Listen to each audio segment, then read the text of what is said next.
Erling Holland বর্তমানে বাংলাদেশে যাকে পাঠা বলে সম্বোধন করা হচ্ছে। নিউজ ফিডের সম্পূর্ণটা জুড়েই এই ট্রেন্ডিং পাঠা। বন্ধুরা, অবশেষে এই ট্রেন্ডিং পাঠাকে নিয়ে একটা ভিডিও নিয়েই আসলাম। তবে আজকে ট্রোল না, জানবো এই গোল মেশিন আসলে কি খায়, যে কারণে মাঠে নামলেই প্লেয়ারদের দম বন্ধ হয়ে যায়। আর কয়েক ঘন্টা পরেই বিশ্বকাপের ম্যাচে মুখোমুখি হবে ব্রাজিল বনাম নরওয়ে।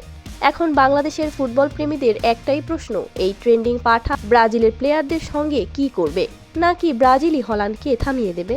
অনেকেই তো বলছেন দৈনিক 10 কেজি চালের ভাত খায় এই পাঠা। চলুন ম্যাচের আগে জেনে নেওয়া যাক হল্যান্ডের অবিশ্বাস্য খাদ্য তালিকার রহস্য। হল্যান্ডই একমাত্র প্লেয়ার যার জন্য সম্পূর্ণ আলাদাভাবে খাদ্য তালিকার ব্যবস্থা করা হয়। তার প্রত্যেকটা ম্যাচ শেষ হওয়ার পরই নিজের নির্ধারিত খাদ্য পরিকল্পনা কঠোরভাবে অনুসরণ করে। শোনা যায় ম্যাচ শেষে তিনি সাধারণ স্পোর্টস ড্রিঙ্কসের বদলে কাঁচা দুধ পান করে। এই বিষয় নিয়ে বেশ বিতর্কও হয়েছে। অনেকেই সমালোচনা করেছেন যে বিশ্বকাপ চলাকালে তার খাদ্যাভ্যাস নাকি অতিরিক্ত বিশেষ এবং খুবই কঠোর, কিন্তু বাস্তবে হল্যান্ড এসব সমালোচনাকে গুরুত্ব দেন না। খাদ্যাভ্যাস ও অনুশীলনের ক্ষেত্রে তিনি অত্যন্ত শৃঙ্খলাবদ্ধ।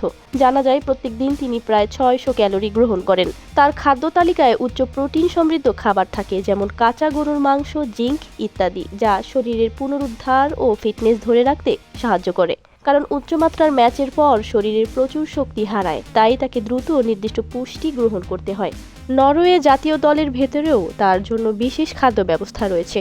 যেমন তিনি সবসময় টুর্নামেন্টের দেওয়া খাবারের ওপর নির্ভর করে না, তিনি নিজের ব্যক্তিগত শেফের তৈরি খাবার খান। নরওয়ে দল তাকে বিশেষ কিছু সুবিধা দিয়ে থাকেন, এর কারণ দলের সামগ্রিক কৌশল অনেকটা হল্যান্ডের পারফরমেন্সের ওপর নির্ভরশীল। তাই তার সেরা ফিটনেস ধরে রাখা দলের কাছে অত্যন্ত গুরুত্বপূর্ণ। তাহলে আপনার মতে এবছর কি নরওয়ের বিশ্বকাপ জেতার সুযোগ আছে? কমেন্টে আপনার মতামত জানান।